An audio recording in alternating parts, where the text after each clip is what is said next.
This painting is based on a reference photograph by Joshua Gallagher, and he has given me permission to use it. But I've changed the actual details of what is being depicted because this is an illustration for the little boy who didn't catch a fish. And I'm going to read you a small portion of that story while you watch me paint. The next day was beautifully bright, and the lake water was a funny sort of blue-green color. The whole family went out in the nice boat they were renting for the summer with a cabin. "Do you want me to help you bait your hook, Ben?" Patrick asked. Ben shook his head. "No, I can do it," and he almost stuck himself on the hook. But he didn't care, because he had just killed his first worm, even though it was still wriggling. He, Ben, was part of the cycle of life. The worm would not die in vain. He would use it to catch a fish, and the fish would not die in vain because Ben would eat it. And someday, Ben would do something big and worthwhile, like inventing a telescope or building a car or being a TV repairman, and so it would all be worthwhile. "Here, Ben, let me show you how to cast it," Maddie said.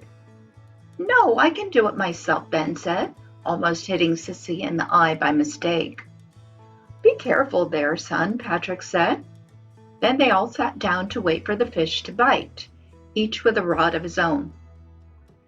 "Fishing is really boring," Sissy said after an hour of just sitting there with nothing happening. But Ben was not bored. He imagined all the nice fish under the water trying to find a good worm to nibble on.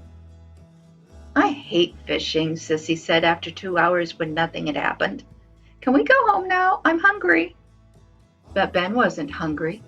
He wasn't going to eat anything but a fish he would catch all by himself. "My nose itches," Sissy said. "Then scratch it," Maddie answered.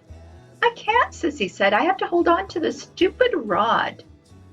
Just then, something tugged at Ben's line.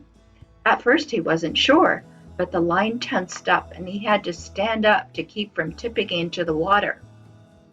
"Ben's caught something," Maddie yelled. She ran over to help. So did Patrick. Even Sissy stopped scratching her nose. "Now hold on steady there, son. Reel her in real slow," Patrick said, and Ben wondered how Pat knew it was a girl. Just then, something strange happened. For a moment, Ben thought he saw a silver thing shining up above the water where his line ended. Then it disappeared, and the line went slack. "Dang, lost her," Patrick said. Ben was very sad. He looked down at the deck. "I lost it."